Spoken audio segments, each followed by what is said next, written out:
فَأَتَمَّهُمْ، جو امتحانات ہم نے حضرت ابراہیم علیہ السلام کے لیے ہم نے دیے ہیں، جو پرچہ انہیں تھمایا، جس بھی امتحان کا موقع آیا وہ اس امتحان میں مکمل کامیاب ہوئے ہیں۔ امتحان لینے والے بھی اللہ تعالیٰ، امتحان میں کامیابی کی ضمانت، کامیابی کی شرط دینے والے بھی اللہ تبارک و تعالیٰ۔ اور جسے اللہ تعالیٰ کامیاب کہہ دے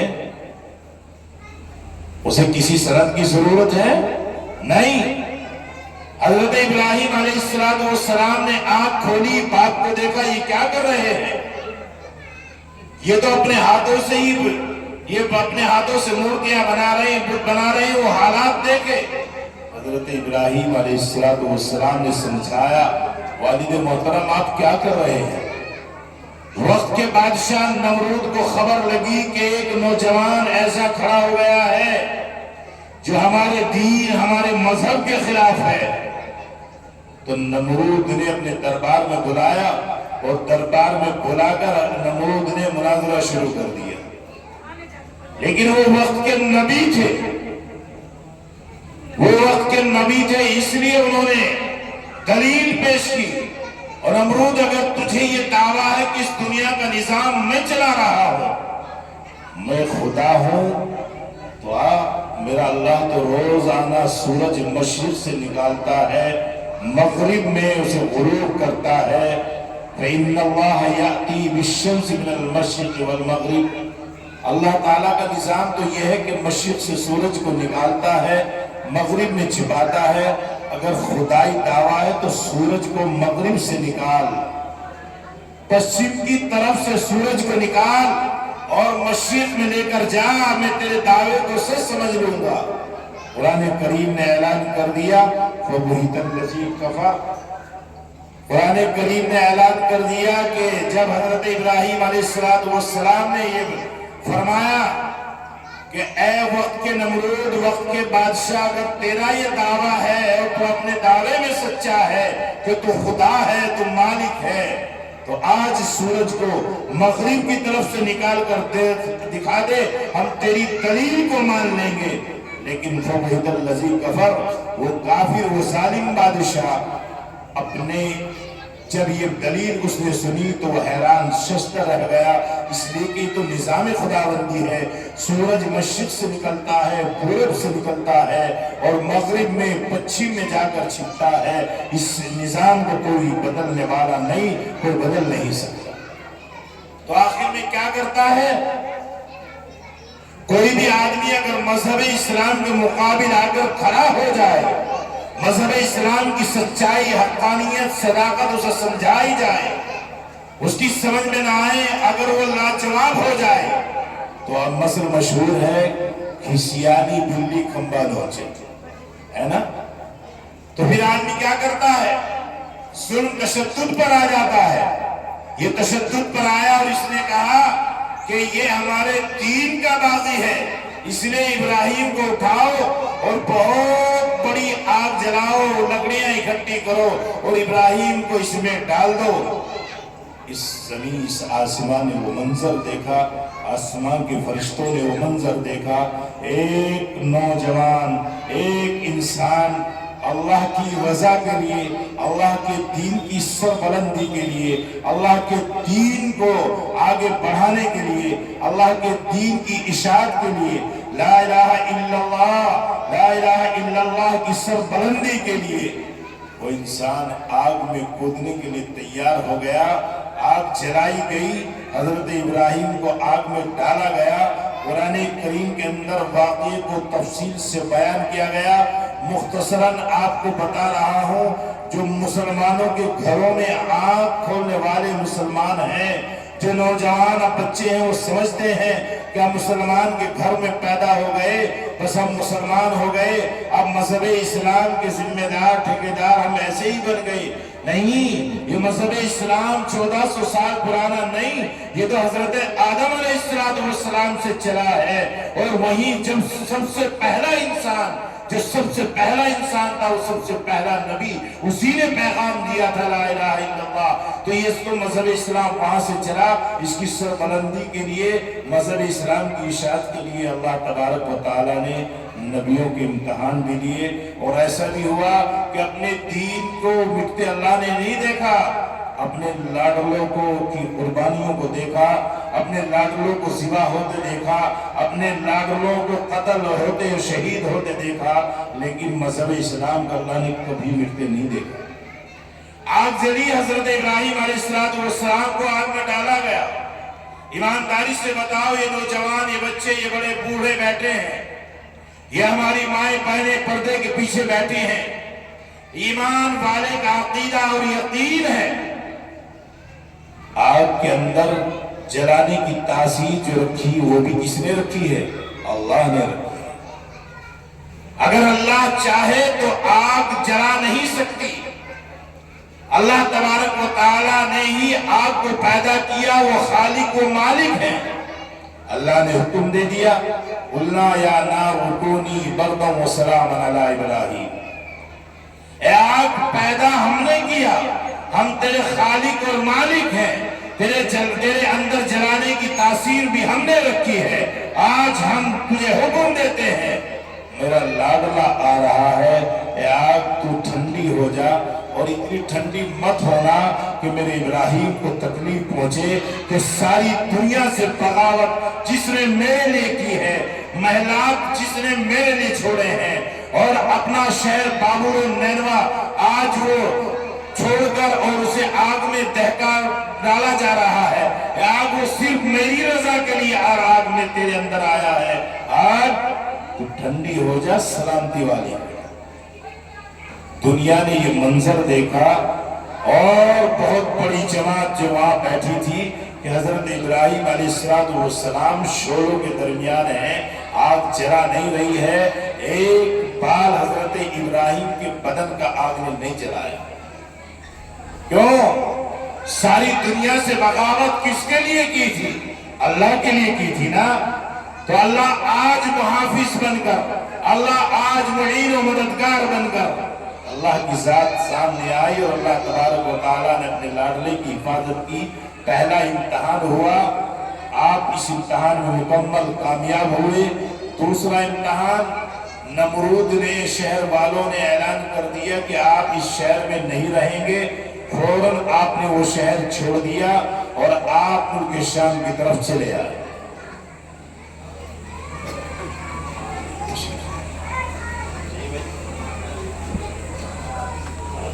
ناصر صاحب حضرت تشریف لے آئے، آگے آ جائیں، کمرے میں